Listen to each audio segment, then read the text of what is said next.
A definition of hypnosis is required here. Now, you will hear as many different definitions of hypnosis as there are hypnotists. I'll be perfectly honest with you. I've captured some of my favourite ones, and I'll go through those. The first point I want to make is that hypnosis is not relaxation. Okay? Hypnosis seems to be inexplicably tied to relaxation, but relaxation is not required for hypnosis. It's certainly relaxing, and you'll hear me contradict myself because I will tell people to relax while I'm hypnotising them. Okay? But the thing is, it's really nothing to do with relaxation. Acceptance of suggestion. When somebody accepts a suggestion that you give them and act upon it, in my mind, and by my definition, that's hypnosis. Okay? It just so happens that we have a suggestion called an induction, which I'll come on to a little bit later, and that's the first suggestion that you tend to deliver. Okay?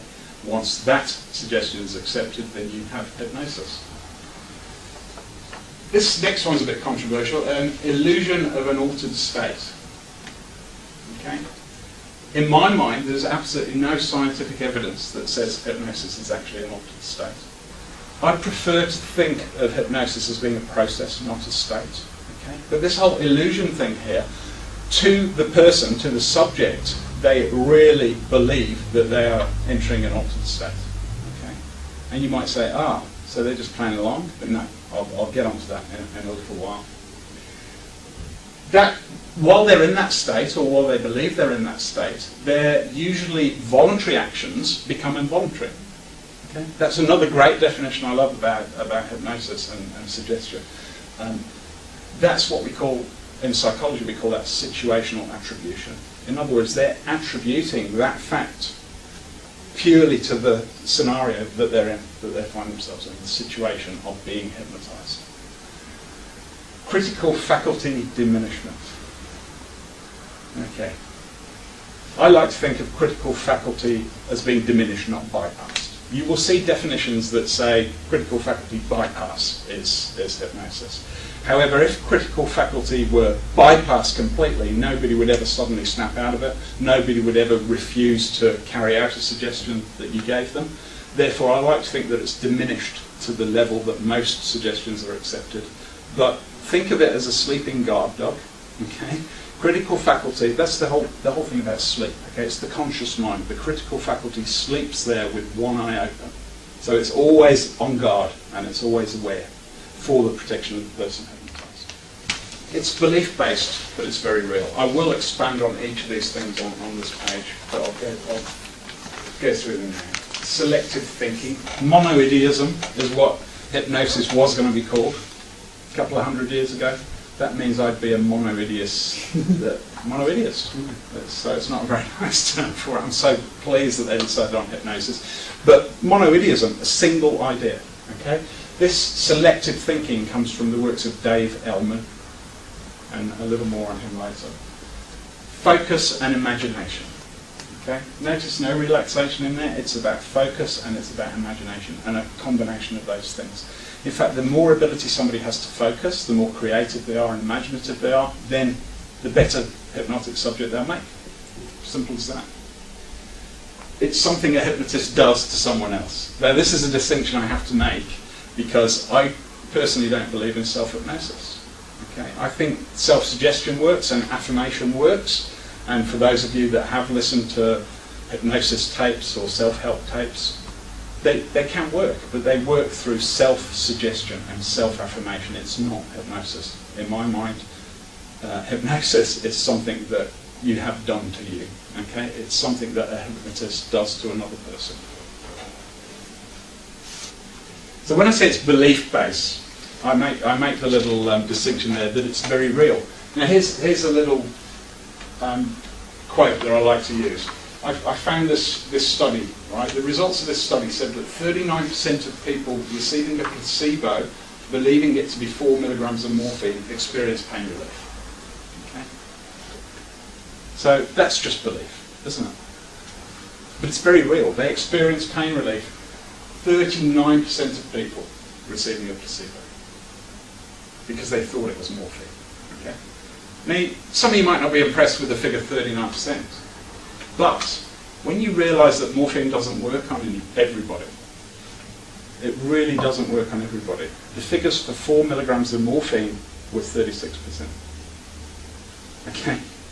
So nothing is better than morphine. Quite literally.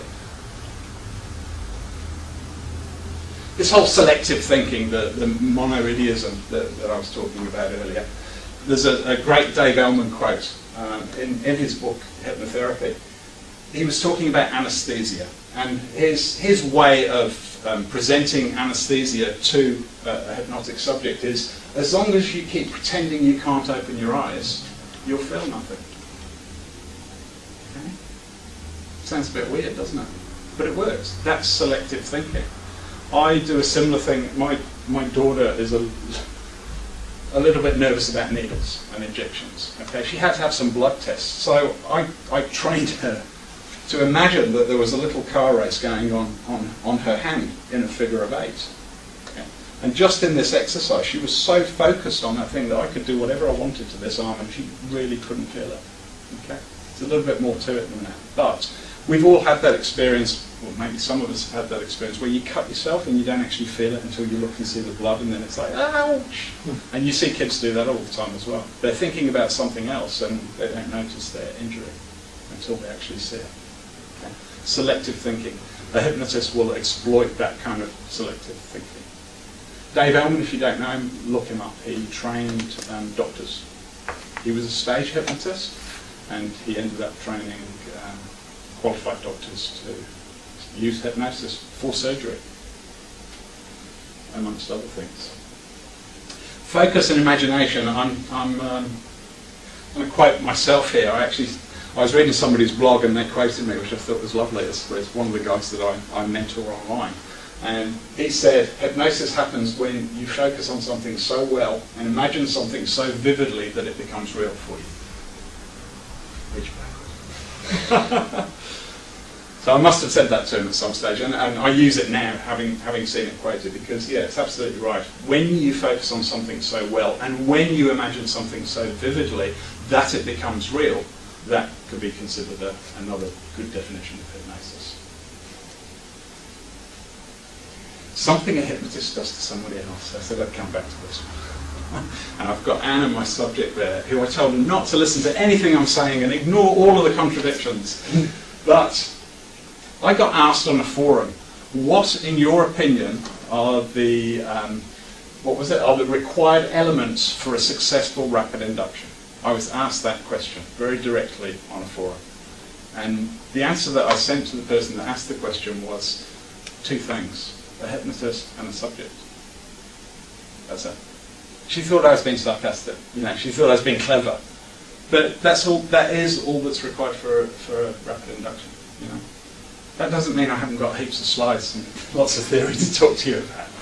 But really, in my mind, that's the most important things. And that comes down to the fact that people go into hypnosis because a hypnotist tells them to.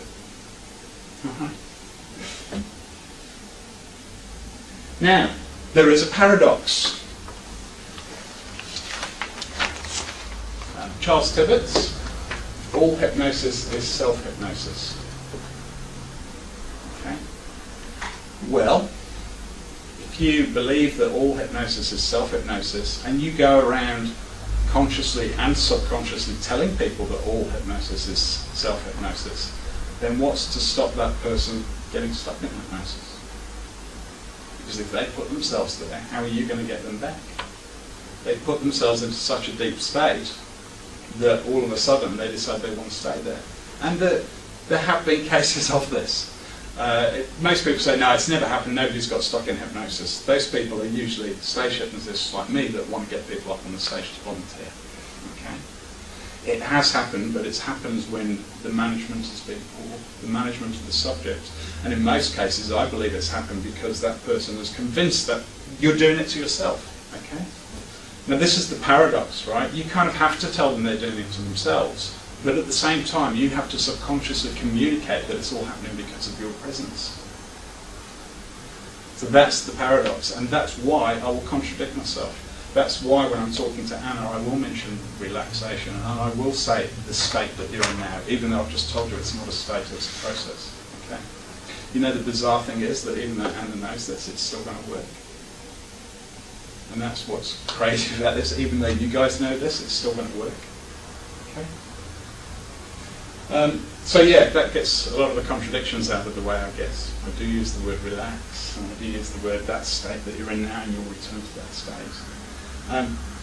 It's important that those parameters are clearly defined. Before you attempt any hypnosis at all, you must clearly define those parameters. I am the hypnotist, and you are the subject, the volunteer. Okay? And your subconscious communication should be letting people know that it's only happening because you're actually there. Okay?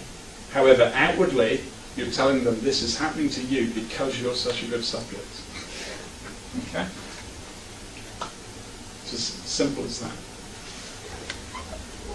So what's an induction? I've used the word quite a few times now. What is the induction? Well, we all have within us an innate ability to go into hypnosis. Now, I firmly believe that. Trance goes back centuries in our existence. Millennia, probably, in our existence. So we all hold within us that ability to trance. Okay? All an induction is a cue to go into hypnosis. That's all it is. It's as simple as that.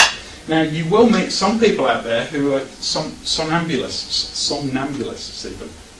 Now, somnambulists are people who hold that cue very close to the surface. Yeah? I said it's inbuilt in all of us. A somnambulist, it's very, very close to the surface. They are the sort of people, when you do say to them, go into hypnosis now, they probably will. Those are the people that we get up for stage hypnosis shows. Okay? Those are the people we've narrowed down to get up on stage. You aren't going to meet that many of them when you're out on the street, but you will encounter them. You'll spot them because their reactions are very extreme. They will follow your suggestions exactly.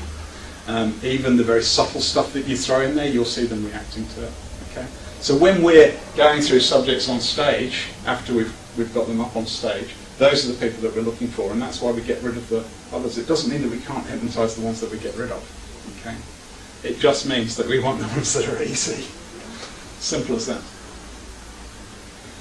So you can think of induction as being a ritual, because unfortunately most people require something a little more than just going to hypnosis now. Well, what a boring job it would be if that's all it took.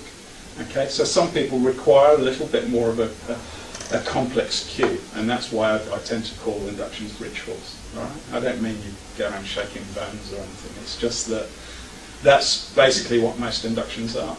And like many rituals, there are various elements common to those rituals that you guys can use and you'll learn today. You hear quite a lot about rapid inductions and instant inductions. I've mentioned traditional inductions briefly. I'll come back to those. I believe that all inductions are instant. Okay? Might sound like a rash statement. People say to me, what's the difference between an instant induction and a rapid induction? Well, an instant induction is kind of a subset of the rapid inductions, if you want to look at it that way. But a traditional induction is your progressive muscle relaxation. So I'm just going to draw a little diagram of here. Right. That's time along the x-axis. Okay.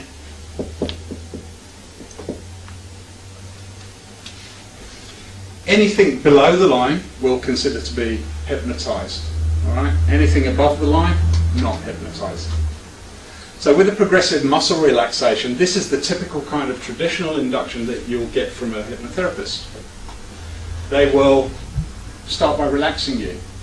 Progressive muscle relaxation means they relax the muscle groups. So they'll start at the top of your head and work down to your toes. Or the other way around, they'll start at your toes and work up to your head, relaxing every single muscle. It's a fantastic induction. You know, I'm not saying it doesn't work. I'm not saying it's no good. When it's done well and when it's done properly, it's a fantastic induction. Lots of people do very well out of it. So what happens is they relax you, they go through this whole process, and then eventually there is a point in time where you're hypnotised. Okay? So if you look at this, the only bit that's hypnosis is this bit, isn't it? Where it crosses the line. This is the hypnosis here. Everything else, what's that? Relaxation. Okay? So what we're doing with faster inductions with rapid inductions is we're trying to get to this point where the subject crosses the line much quicker. And this is why I like to see it as a process, because really in my graph, there's none of this. In my graph it just sort of starts here where people meet you, and then within seconds usually they're in hypnosis. Okay. Now, to a subject, that process that I've described, the induction, deepener, suggestions, and the awakening, must all be seamless. Okay? It doesn't matter so much in the clinic. If you're in a clinic and you see a hypnotherapist, then they will often make a distinction between the induction and the deepener, and I'll talk about deepeners in a little while. On stage, in fact, often they'll make a distinction between this is now the inductions, because they don't want you taking flash photographs or whatever, and then they do something a bit different. So there's always a clear distinction. With impromptu hypnosis, just remember that the person you're hypnotising doesn't know this. They don't know there's an induction and there's a deepener. Oh, he's doing the pre-talk now. They don't know it, okay? So to them, it's all hypnosis. Again, that sort of carries on with my theory of the process. To them, it's all hypnosis, therefore it should be a seamless process to the person that you're hypnotising. Okay, I have Charles Tebbett's 6 induction types. Even though I don't agree with this statement fully, all hypnosis is self-hypnosis, Charles Tebbett identified 6 main induction types, is what he called them. I like to see these as gateways into hypnosis. Okay? You can think of these as boxes that you can tick. All right? A good progressive muscle relaxation will tick quite a few of those boxes. Okay? Now I'm going to go through each of those in turn. So eye fixation doesn't just have to be stationary. You think of eye fixation as that sort of, staring fixedly at something. Okay? But it can also be somebody's eyes tracking the movements of something. The old swinging watch is exactly that. It's eye fixation. Okay? Their eyes are fixated. You see it done with fingers. You see it done with all sorts of things. That is fixation. You're looking for their eyes exactly tracking the movements of whatever it is. Okay? That's an example of eye fixation. The position of the eyes can also have an effect, because if you get somebody to look up through the top of their forehead, then that can very quickly fatigue the eyes, and it just helps to sort of, help with that sort of drowsy feeling that you're looking for in the eyelids. So that can be considered eye fixation as well. Fatigue of the nervous system, relaxation. Okay? It's certainly a gateway into hypnosis. It can be quite a long gateway into hypnosis. Some people would like to call fatigue of the nervous system boredom. The conscious mind is bored, consciously bored, and just wants to escape. Therefore, yeah, okay, I'll do it. I'll go to sleep. You can talk to the subconscious for a little while. Talk to the hand of the subconscious. Yeah. So, some of the people that are a little unkind about progressive muscle relaxation inductions might say that that's all about boredom. Yeah. Hypnotherapists often bore their clients into hypnosis. Confusion. Now, confusion is basically a conscious overload. So you can do it in many ways. You can overload the person with instructions, okay, to cause that confusion. You can cause them to have an internal search. So if you say something very confusing to somebody, it causes this momentary sort of internal search. Well, they're trying to search for the meaning of what you've just said to them. Misdirection. Now this is interesting, because when I've seen these 6 induction types described before, people always tend to just go for the dictionary definition of the headings. Okay? Misdirection, there's magicians in the room. You're thinking of a completely different misdirection to the type of misdirection that Tebbett was talking about. Okay? He doesn't mean, oh, look at the bunny sleep. Although that would be a very good induction, and it's certainly been used. He described misdirection as a physical response from something imagined. The subject imagines something, and that leads to a physical response. Now here's another one that often gets misinterpreted, loss of equilibrium. Okay? Of course it can mean falling over. Of course it can, and that can be a good gateway into hypnosis, but there's a bit more to it as well, because it's actually focused attention on bodily movement, producing a desire for an altered state. Now, a good example of that is sex, basically. Okay? You know, you lose yourself when you're having good sex. That could be considered a loss of equilibrium. The other forms of loss of equilibrium you'll see are head rotations. You'll see a lot of hypnotists using this. They'll rotate somebody's head, it moves the fluid around in the ears, and it is quite disorienting, quite literally. Okay? Loss of equilibrium. It causes that sort of slightly confused, dizzy feeling. It doesn't have to be as physical as that. There's a gentle rocking, can do exactly the same thing. Or a really good one I like is a click, a directional click. Okay? Well, I'm sorry.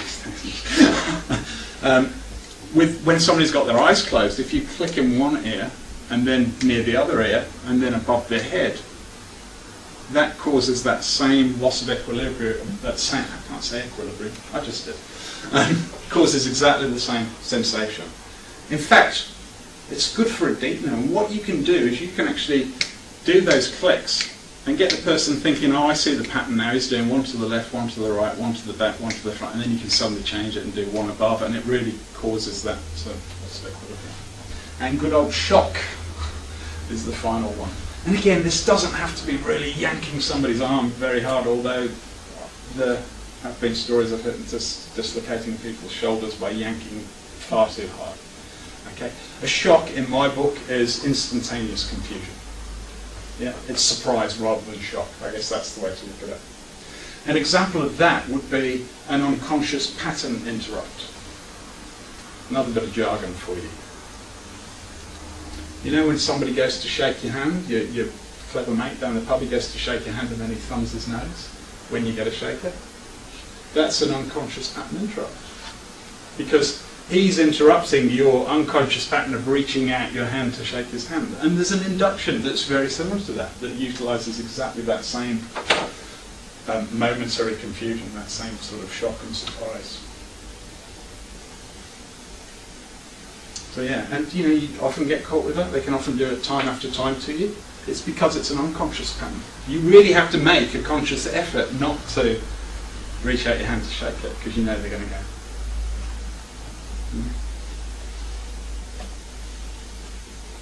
Okay, so there are 6 boxes there that we can tick as being gateways into induction. And feel free to refer back to this table. Anything I do, anything I teach you, you might find ways to improve it. You might say, oh, that's an okay induction, but he didn't really put much confusion in. How can I build some confusion into that induction and make it a better induction? Because that's what I found. The more boxes you can tick, the more effective those inductions are. Some of those boxes, you as an individual won't want to go near. You won't want to tick those boxes necessarily, because that doesn't work for you. So this is part of it. You need to find your own style, and you need to find which ones work best for you and which ones you're most comfortable with. Because as I've said, because this is subconscious communication, it's as much about how comfortable you feel with something. Okay. If you're giving the wrong messages, if you're giving out the messages that you're trying something, that you're practicing, it ain't going to work. Okay? You can be the best actor, performer in the world, but if subconsciously you're having doubts, then that doubt's going to be picked up. We also have some induction modifying elements, as I like to call them, because I like to modify inductions, and any rapid induction you tend to find is the ultimate modification of a longer induction. And I would encourage everybody to, as I've already said, make your own style, make your own inductions. Okay, I'm just giving you a few that I've learned. I've learned them, I've changed them quite a lot to suit my style. You might want to change them to suit your style. Okay? And as well as the 6 induction types then, we've got these elements of an induction available to us. The physical elements of an induction. Okay? Think of breathing as a physical element of an induction. Okay? Simple as that. Breathing is physical. Don't ignore it. If you think you can utilize it somehow, you can comment on it, you can feed that back, then use it. The eyes, of course, can be considered to be a physical element of an induction as well. Okay. Muscle relaxation. You'll see me with Anna sort of telling her to make her arm limp, and as it drops to her lap, it takes her even deeper.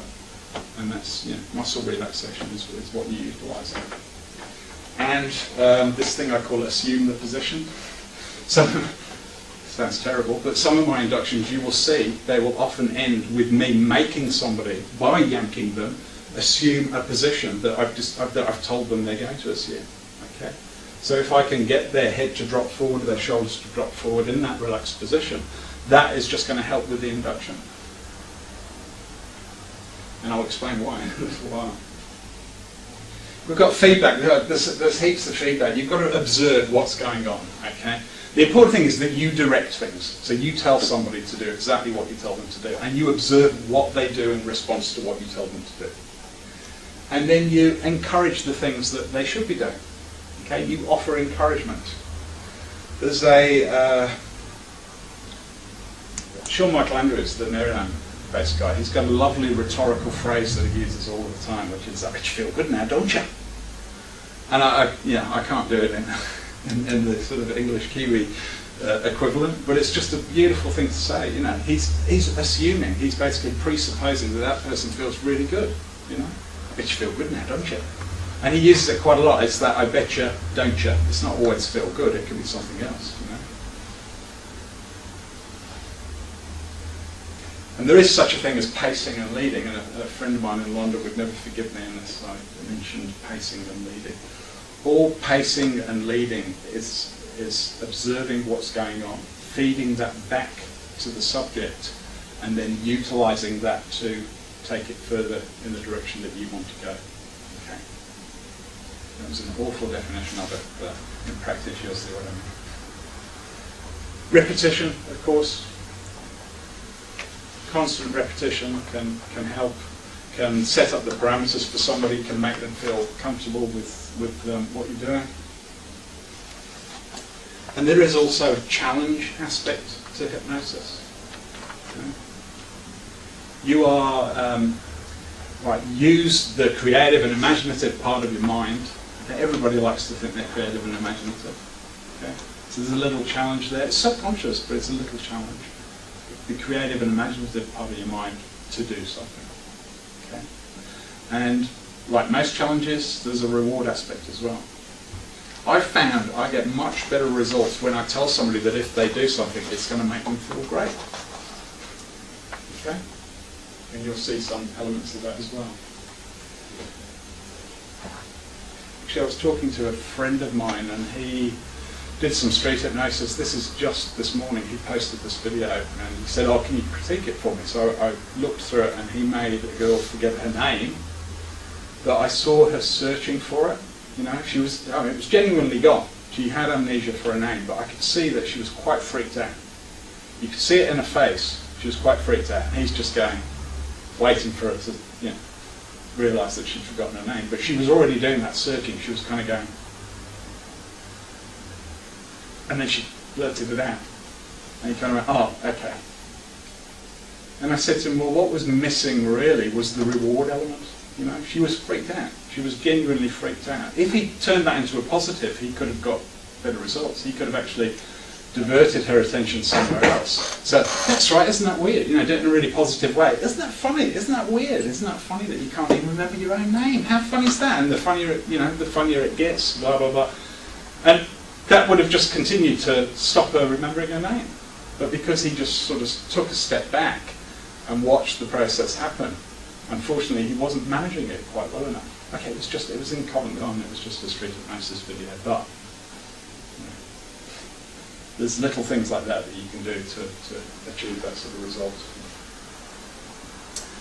Convincing is a big part of hypnosis as well. Now, this is what I like to call completing the circuit. Okay? Certain things that you do just encourage a person to believe that they're hypnotised. So the thing about assuming the position, when I say to somebody, and when I shake your hand for the third time, something you'll see shortly, I shake your hand for the third time, your head will drop forward, your shoulders will drop forward, you're feeling lovely and relaxed. Okay? I do something, that third handshake, to make sure that happens. And as soon as that happens, as soon as they feel that happen, it completes that circuit really nicely for them, doesn't it, Anna? You know, it kind of goes, oh, what he said was happening did happen. Therefore, I'm hypnotised. But this is the weird thing. They don't actually have that thought because it's literally a nanosecond. And the very fact that that thought is beginning to enter their head means that they're hypnotised. And that's pretty much what I call completing that little circuit. And there's lots of things you can do to help complete that circuit and create those kind of thoughts and create that state, contradiction, that we're looking for. Phenomena can be used as convincers. What I'm saying is that things that people do for suggestions, like their arm gets stiff and rigid or their arm rises up, you can feed that back to somebody as a convincer and it will just help to deepen them. Okay? It will just help to keep that that hypnotic process going. It's management, basically. John Chase, my mentor, says that the only rapport you need is the all rapport. Okay? They need to know that you're the hypnotist. But of course rapport does help. Making people laugh is good, a good way to get rapport.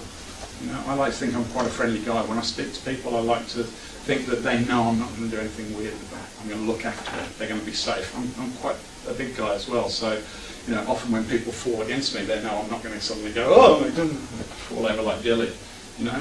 But so there is an element of rapport in that sort of convincing stage. You must be utterly convincing. It's not just about convincing them, it's about you being convincing yourself. There's such a thing as hypnotic intent. Hypnotic intent is a kind of congruence that you have as a hypnotist, and that's all about your ego and all about your surety that something's going to happen. That's what's communicated subconsciously to the subject.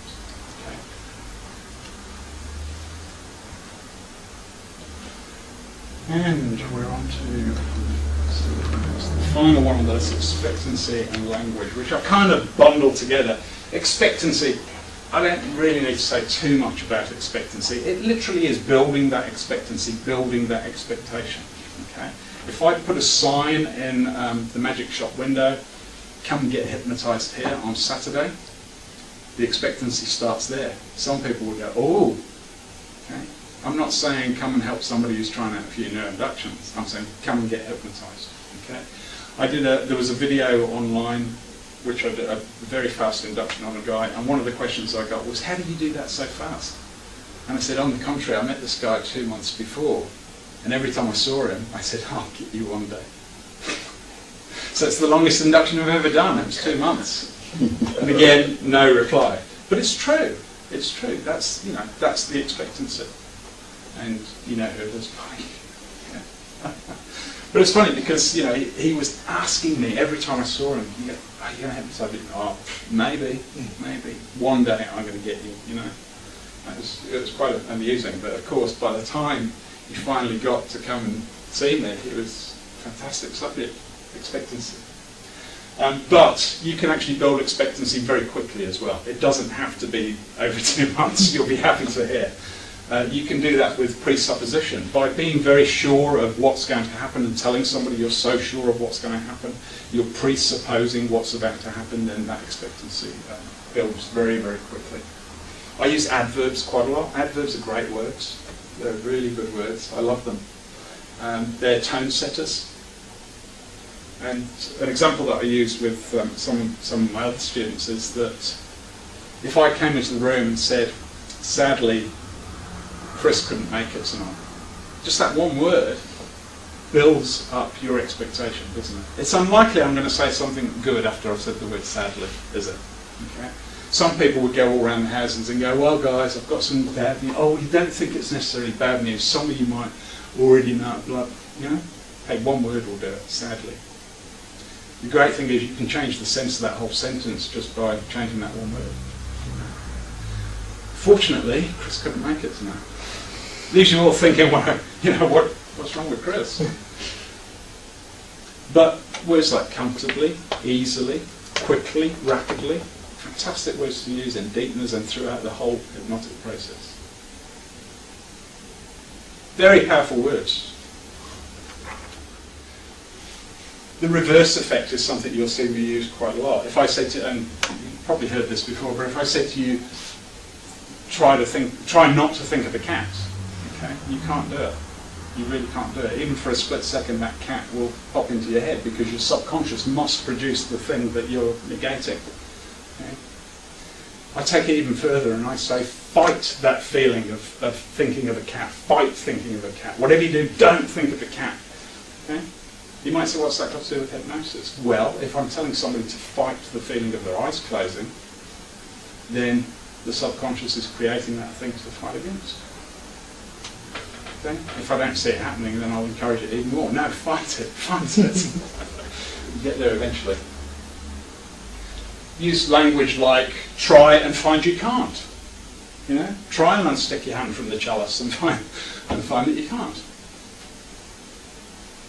It implies failure. They tell you not to use the word try. Never say, I'm going to go and try an exam, or I'm going to go and try this. But hey, for a hypnotist, it's a very helpful, useful word. And so things like, don't do whatever yet. Okay? It's implying that at some stage it's going to happen. There's no doubt about it. Don't do it yet. Don't go into hypnosis yet. Don't go into hypnosis until. So yet and until can be used in similar ways. Again, it's about building expectancy. And the good old because word I'll have to put in there as well. Because does a couple of interesting things. Because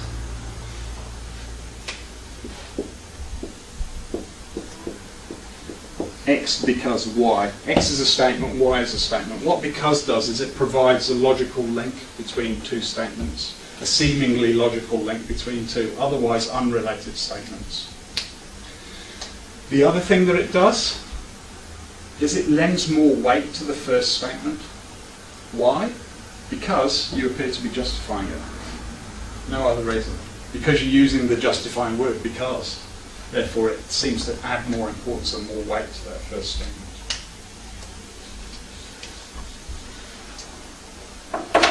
And it sort of fits in with that whole psychological attribution. Because this happened to you, then this is going to happen to you.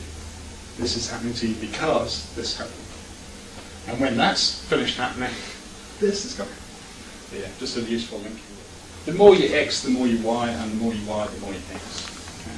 Very useful little tool to use in hypnosis. The reward element can come into it as well, because you can say, the higher that hand goes, the better it feels, and the better it feels, the higher it goes, and the higher it goes, the better it feels. The better it feels, the more you do something, the more something else happens, and the more that something else happens, the more you do something. It's creating that snake eating its own tail, which apparently is called Hypnosis.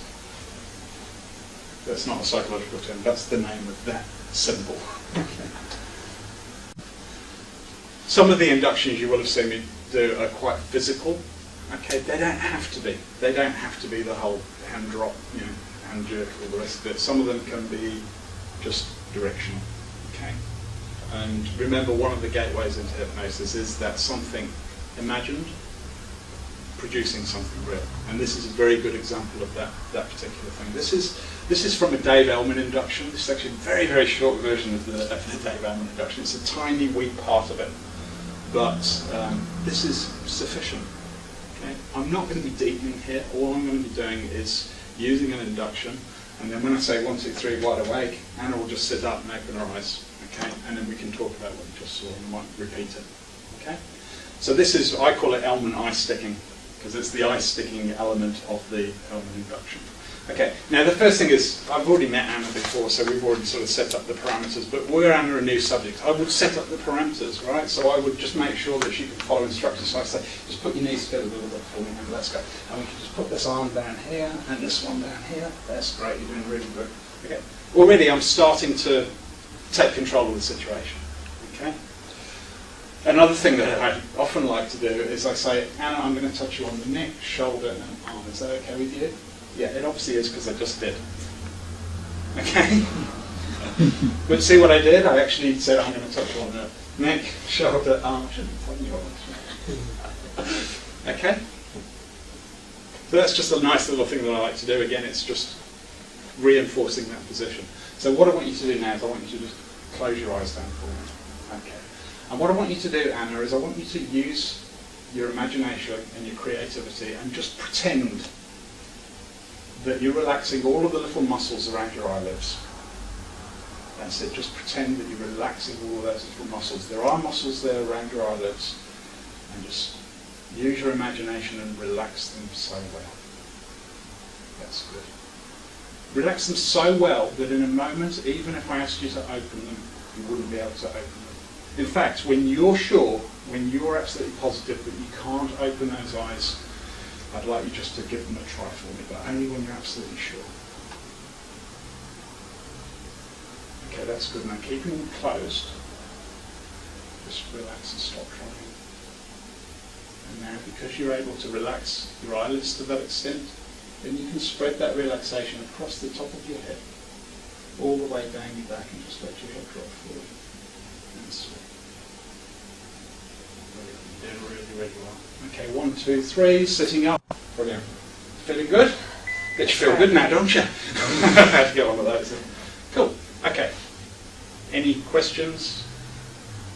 Feel free to ask Anna questions. Did you see what I did there? Right? I'm telling Anna, you imagine and pretend that you can't open your eyes, and only when you're sure that you can't open them, I want you to try them. What would I do if she tried them and managed to open them? Congratulate her. Congratulate her? No. It would be That's one. It would be her fault for trying too early. Yeah, you're absolutely right. There's a school of hypnosis that says nothing the subject does is wrong, but in that case, that's actually wrong, isn't it? Because you shouldn't be pissed off. You should never act pissed off, okay? But basically, that suggestion hasn't taken. Therefore, you can be a bit sarcastic, okay? So you go, oh, well done, you've just managed to prove that you can open your eyes, like everybody can. But the purpose of the exercise is to prove to yourself that you're able to relax them enough that you can't open them. Okay? And then when I achieve that, I just simply say, well, you've managed to achieve that. Fantastic, that's brilliant. So take that same level of relaxation, spread it across the top of your head, all the way down your back, and just, I told you, let your head drop forward and just relax.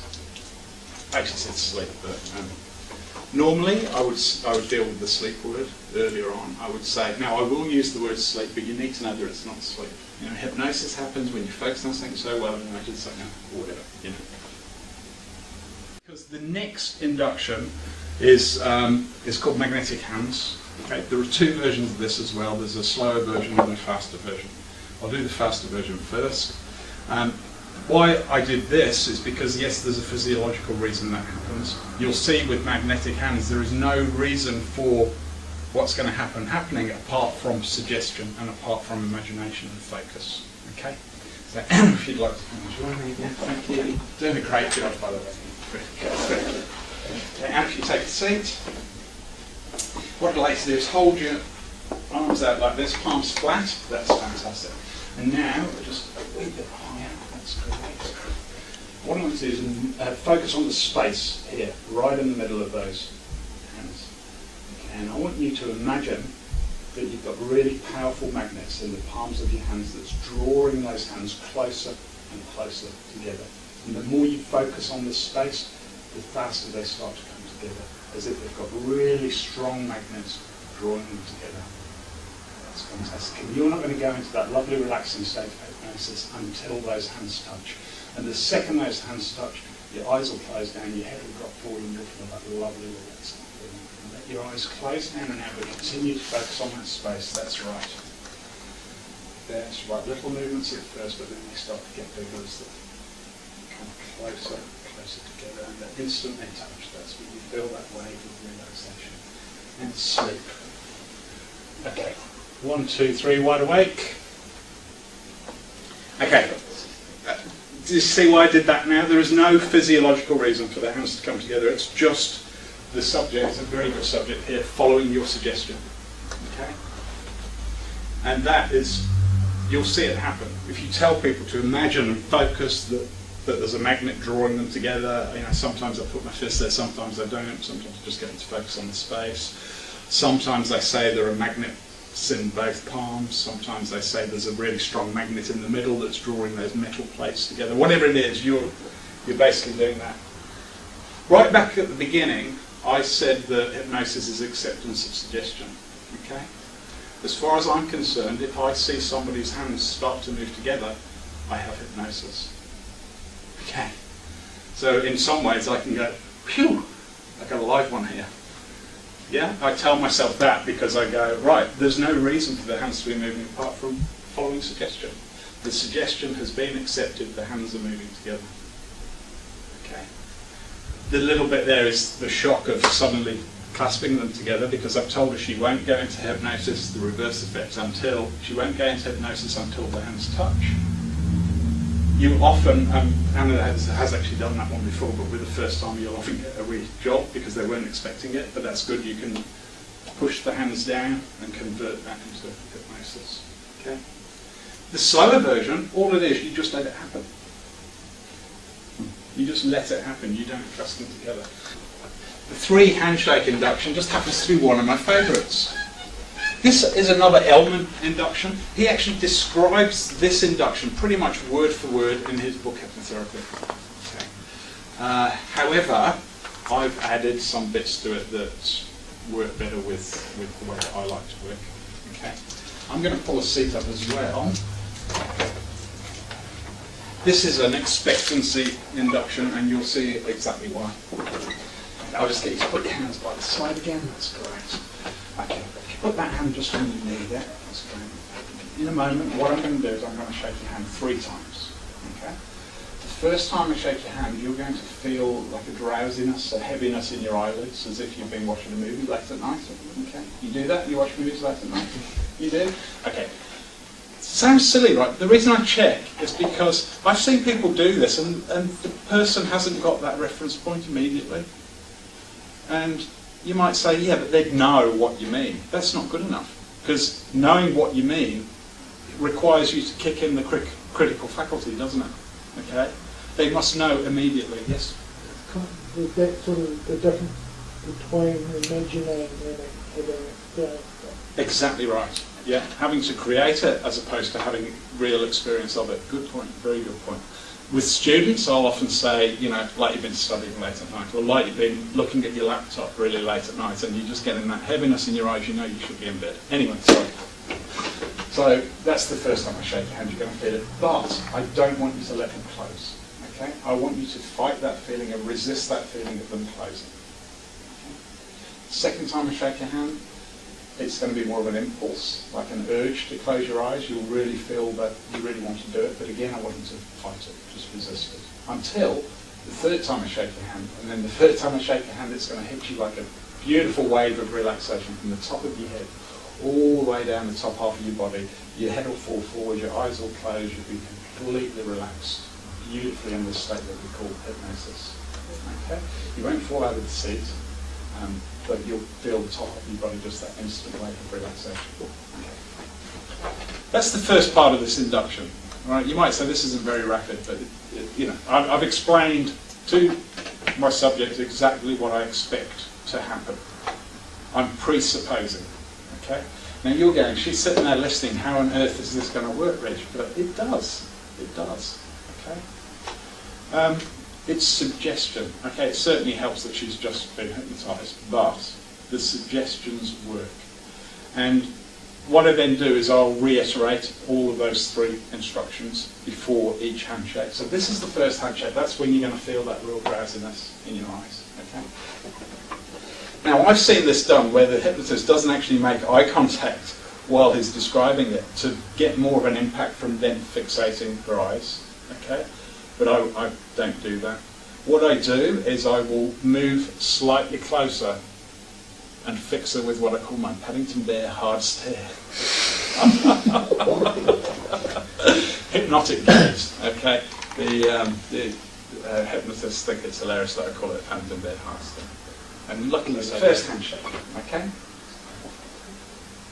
That's right. That's good, just stop there. Don't let it happen. That's good.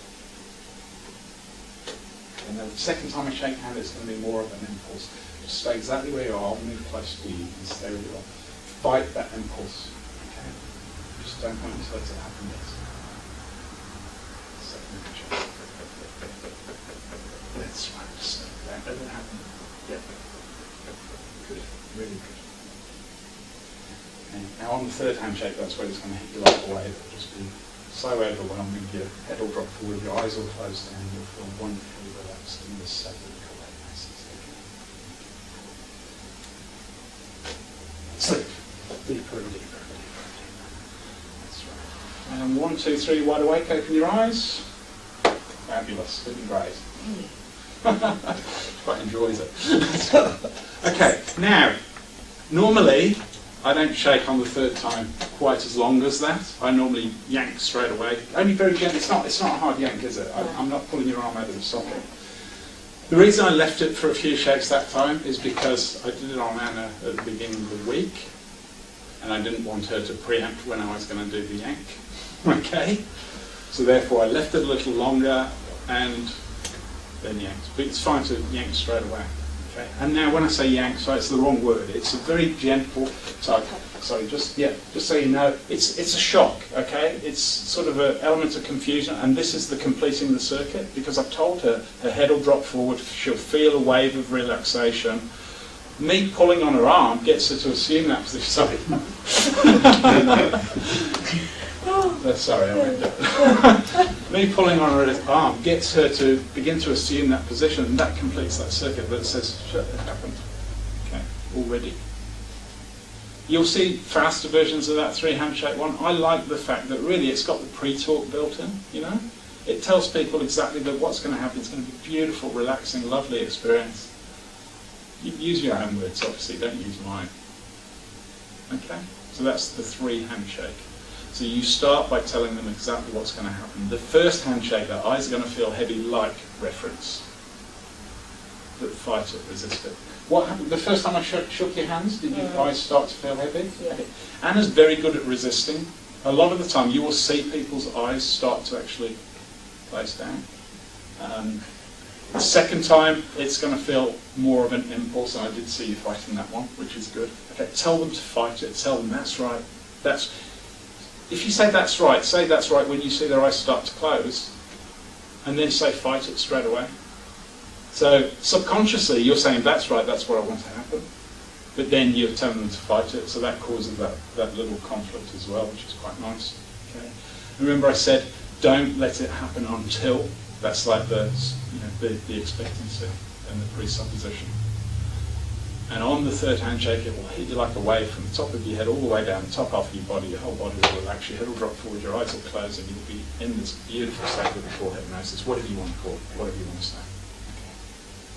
Okay. Remember I was talking about unconscious pattern interrupt earlier on?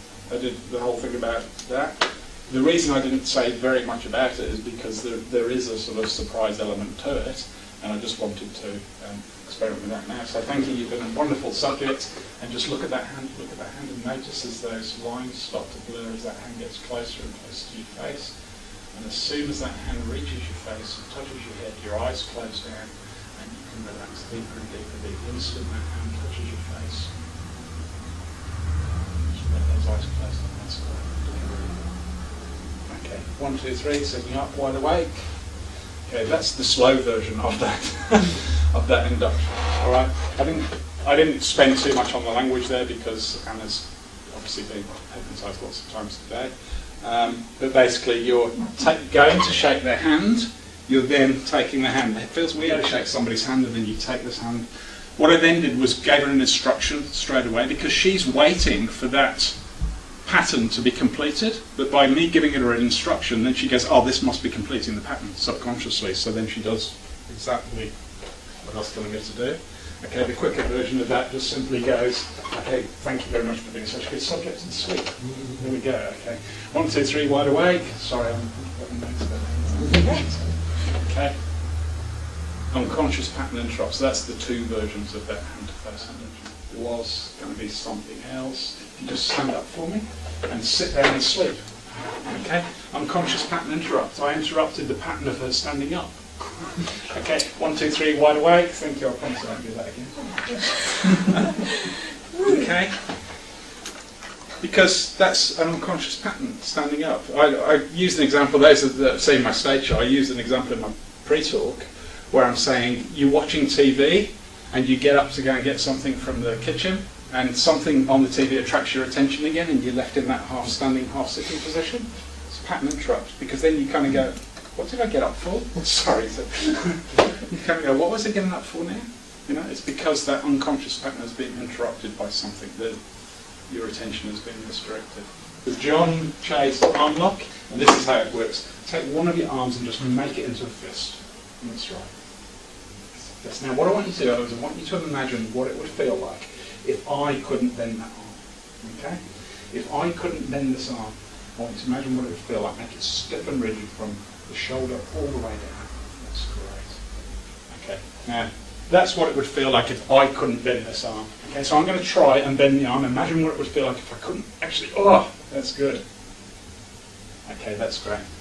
Now change it. Imagine what it would feel like if you couldn't bend that arm. That's right. Just stiff and rigid like a single steel bar from the shoulder all the way down to the fist. That's right. And as you try to bend it, find that you can't. And the harder you try, the stiffer it becomes. That's great. And sleep. Deeper and deeper and deeper. And 1, 2, 3, wide awake, sitting up, eyes open, big stretch.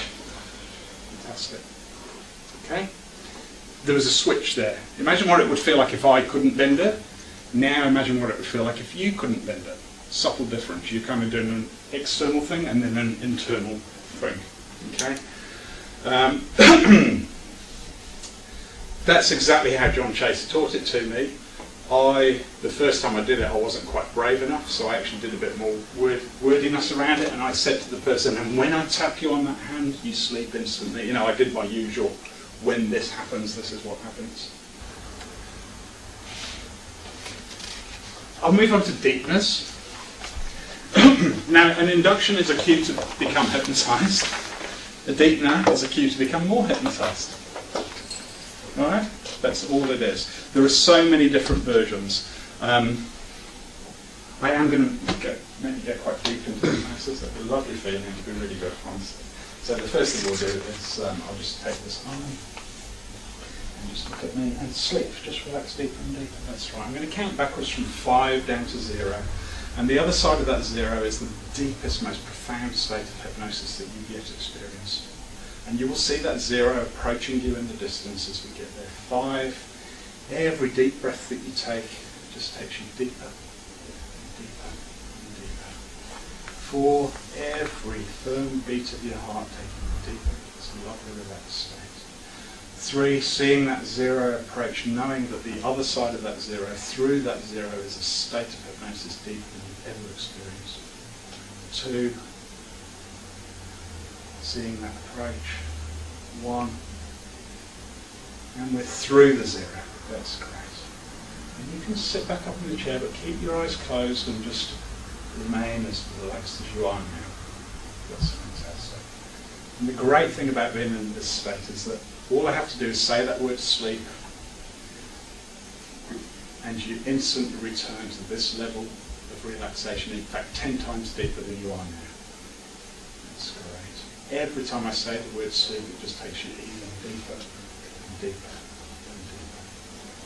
I'm going to get you to open your eyes in a moment, and you'll just sit up straight in your chair with your eyes open. As soon as I say that word sleep, you'll return to a level even deeper than you are now. Nod your head if you understand. 1, 2, 3, sitting up, open your eyes. Wonderful. Great. Now, a couple of things. I'll try and remember exactly what I did there. Okay.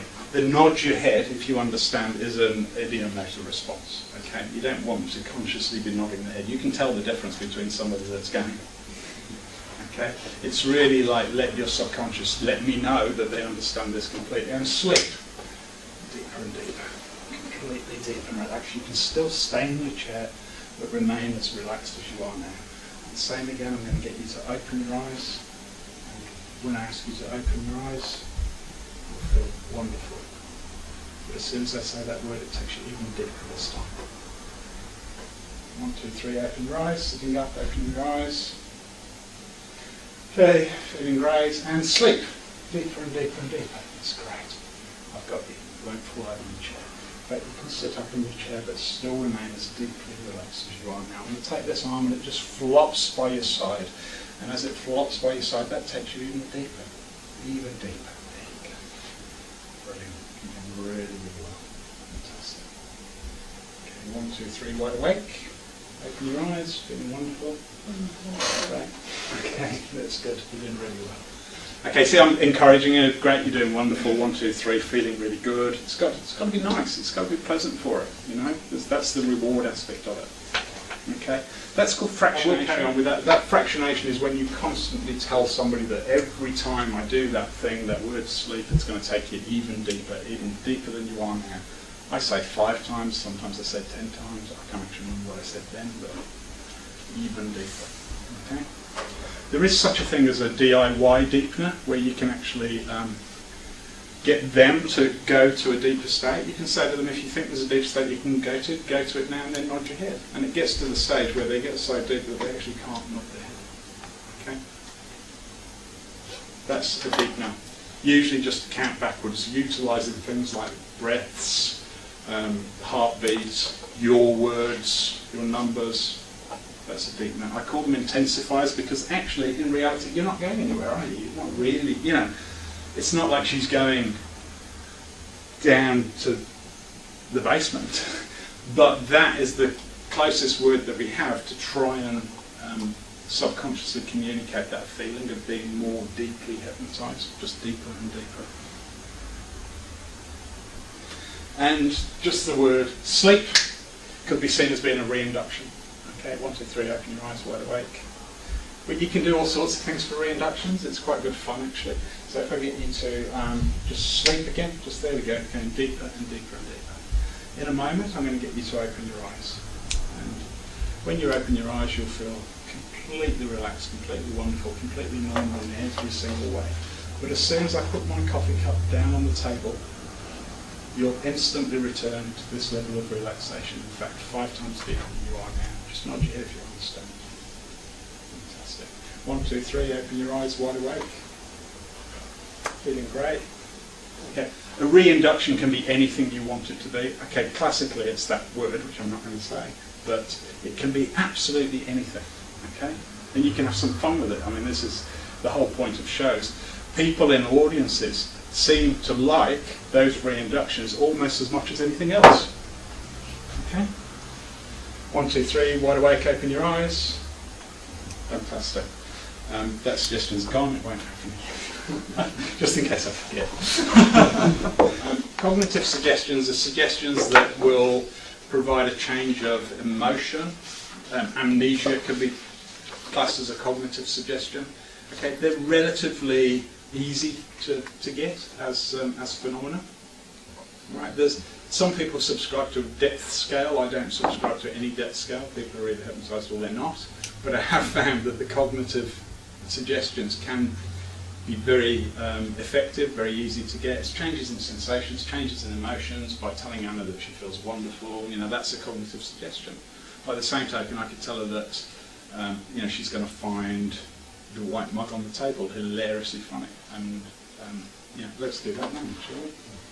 Okay, that's great. Just give me this arm and sleep. Just deeper and deeper, that's right. Going deeper and deeper every time I say that word sleep. In a moment, Anna, there's one particular white mug on the table that you're going to find absolutely hilarious. Every time I show you the mug, it's just going to get funnier and funnier and funnier. Like it's the funniest thing you've ever seen. Not yet, if you understand. That's great. 1, 2, 3, open your eyes. You can sit up and open your eyes. That's great. Cool. So basically, a cognitive suggestion. I was talking to a guy in London, and he was having difficulty. Cool. And he was having difficulty getting any what he called physical suggestions, like arm stiffness and lots of other things. And he was actually saying, "Is there anything I can do to improve being able to get these physical suggestions. He just got, okay, I'm going to sleep. And it's just gone away now. It's just an ordinary mug. 1, 2, 3, wide awake. It's just an ordinary mug. No problem at all. Cool. Did that to a friend, and his girlfriend stole the mug from the bar that we were in. And halfway down the street, I said, and it's gone now. And she's like, oh. She's left with this mug that she'd stolen from a bar. Because she hadn't seen him laugh so much for so long. You know, it's a really nice positive thing to do. It feels nice to laugh, doesn't it? Again, reward. If I get somebody to be the world's greatest liar, I'll tell them it feels so great to lie.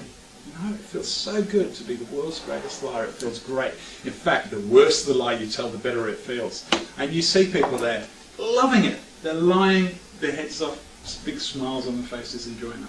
It's fantastic. Yeah, ask a woman their age when they're lying. It's interesting to see the response that you get. Ask them where they bought various items of clothing. And then put them under and say, now you're going to tell the absolute truth. Okay, that's a stage skip, really, but it's yeah, good fun. Really good fun. Okay, cognitive suggestions. The idiomotor suggestions are the more physical ones, so that is sticking somebody to something. Catalepsy, which is basically the immobility of a limb or something else. You can stick people's mouths open, all sorts of things. A catch-all suggestion. Basically, it's nice to put in a catch-all suggestion to say that every single thing I suggest you'll carry out perfectly. No matter how silly or strange it might seem to you, you'll follow through perfectly. You'll carry out my suggestions perfectly. Every single thing I tell you to see, you'll see. Everything I tell you to hear, you'll hear. Everything I tell you to do, you'll do. Nod your head if you understand. Okay, that's a catch-all suggestion. John Chase calls it the super suggestion.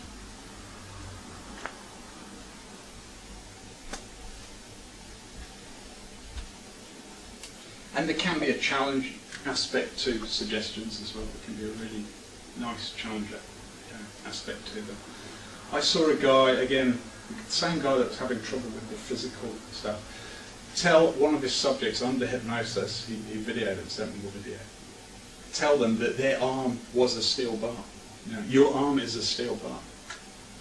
I'm going to turn your arm into a steel bar, or something along those lines. And the guy basically just was having none of it.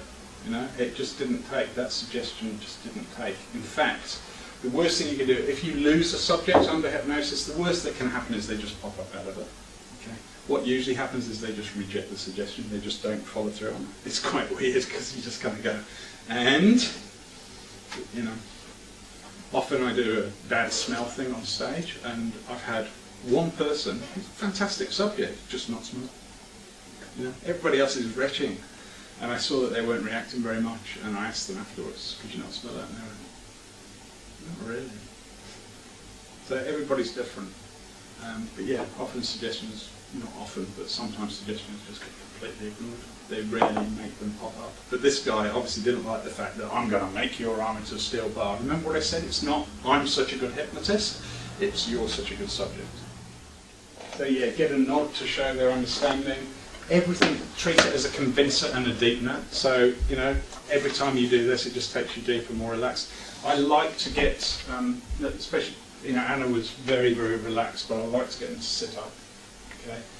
From a performance point of view, you can see a face. Okay. Also, it's going to get quite uncomfortable for her with her head down there. Or could. We move on to the final thing, which is the exduction or the wake-up. I strongly recommend this is the only thing that you script. Or should I say, if you want to script anything, make sure this is included. This is covering your arse. Okay? If you're going to go out there on the streets and do this to people, you need to make sure that if you're filming, you film the wake-ups for everybody that you hypnotise. Okay. I will take Anna through a full wake-up, but she can do it sitting exactly where she is. The wake-up, as you would expect, is a cue to stop being hypnotised now. Okay. You can put in lots of suggestions for well-being. I tend to say to people that you're going to feel like you've had a all-over body massage or a 5-hour nap or that sort of thing. However, don't say to them when it comes for you, when you want to go to sleep tonight, you're going to have the best night's sleep ever. Okay? Don't say it. Because they might not. There might be a night shift worker, you know. So they say to them, whenever you want to go to sleep, whether that's tonight or tomorrow or sometime in the day. Okay? Okay, so Anna, sitting exactly where you are. If you just sleep now, just close your eyes. There we go. I'm going to count from 1 to 5. And when I get to 5, you're going to feel wonderfully refreshed. All of my suggestions have gone now. You're just going to feel so good, like you've had a 4-hour massage and a 5-hour nap, feeling so refreshed and renewed to do whatever it is you need to do in your life. So 1, taking a big deep breath now of cool, fresh mountain air. Feeling it washing through your nasal passages and down through your throat and into your lungs, clearing all those passages on 2. And 3, starting to feel all of those muscles returning to their normal level of tension as you feel the blood flowing through them, feeling so good. 4, really starting to feel that massage now, really starting to feel that 5-hour nap and that 4-hour massage all over your body, starting to tingle and feel really, really good. On 5, waking up, opening your eyes and feeling great. How are we feeling? Okay, good. Pretty good? Yeah. Excellent, thank you. Big round of applause for Anna. Really good job. Okay, your wake-up procedure is important. Do it. Why do you think I'm putting so much stress on that?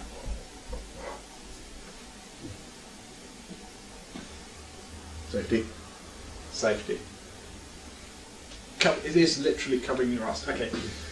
You're in Cathedral Square, you decide you're going to do some street hypnosis on somebody. They've never been hypnotised before. They're a great subject. You have a lovely time with them. Later that day, with their partner, they accidentally step off the curb and you know, get narrowly missed by a car, let's say, at the very best. Who do you think they're going to blame? Oh, but she was hypnotised. You know, some type of people will say, oh, but that never happened to you before. Okay, if you have a wake-up procedure like that one that I was taught years ago, it's pretty much, Johnny will tell you I vary the words slightly, but it's pretty much the same. I told Johnny off once because he wasn't recording one. You need to be able to have that so that if you do have to stand up in court or in any situation, you can say, no, I woke them up, the hypnosis was over, it's the same wake-up procedure I've used with every single person I've ever hypnotised. And here are the tapes to show you. And here's the tape of my instructor teaching it. And here's the script that I keep on my laptop of that exact thing that I've learnt off by rote. Okay? Write it down, keep it somewhere, use it. Basically, it's just what you heard. A count up from 1 to 5 will do it. Okay? I like to do, well, same as John Chase, I like to do the fill your nasal passages, you know, because you don't want people feeling groggy, you want them to feel nice. So the script there. I'll probably mention it again later. Consistent, recorded, scripted. There we go. Safety. Okay, as I've already mentioned, you need to check for physical injuries, drugs, psychological conditions. Just basically, you know, you will get a feel for some of those things, but you need to check the physical aspects completely. Always have your subject seated at first. I mean, at first while you're learning. That's what I mean. Define your pitch. I mean, if you're going to do it on the street, make sure you've got an area clearly marked. It doesn't have to be you physically marking it with tape, although that would be good, but you need to let people know that they are not to wander off. You don't want somebody hypnotised wandering off, okay? Because you might get them to do some stuff where they move around, but you must say to them, you will never, same with stage, you know, you will never go beyond the silver line around the stage unless I specifically ask you to. In street hypnosis, I wouldn't even do that unless I specifically ask you to. They stay with you. They stay very close. Be aware of time, because obviously you're using up people's time on the street. You know, they're not going to want to go through a huge 20-minute hilarious stage routine so that you get a great video that you can split up into 4 and post on YouTube. They'll give you 5 minutes of their time quite happily. When it starts to get more like 10 minutes, some people, you know, their friends that are watching might start to interfere and want to know, oh, how long is this going on for? Okay, it's got to be short, snappy.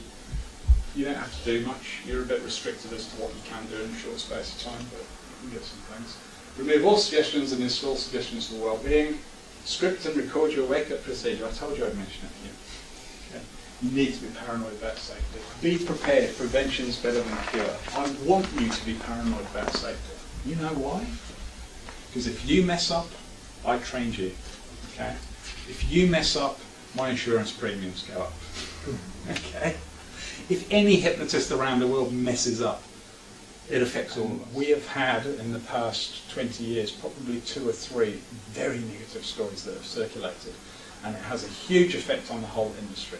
A huge effect. An ab reaction is defined as some unexpected emotional occurrence during hypnosis. Provided you've set the parameters up well, you are unlikely to encounter one. But they are out there. Okay? You do hear stories of people having them quite early on in their career. It's a bad reaction to hypnosis. It's usually emotional. There's a school of thought that says it only happens if you do regression. You know, if you regress people, then they get very emotional. But it can happen under all sorts of circumstances. My definition is it's a bad reaction. It's an unexpected bad reaction under hypnosis. Right? Under hypnosis, you're the one giving the suggestions. Everything should be in line with your suggestions. If you suddenly get an emotional outburst which is not in line with those suggestions that you've given, consider it an ab reaction.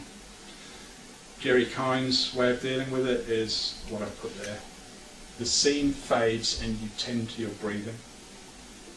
Repeated over and over again, getting more and more firm every time you say it.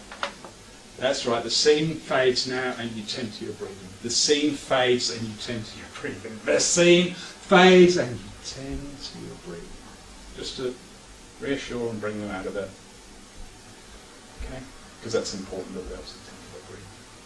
I'm not trying to scare you, by the way, guys, it's just that you need to know this stuff. The second thing, which is even more rare, is what's called the coma. It's actually the Isdale state, and in therapy it's a very useful state. It's very, very deep.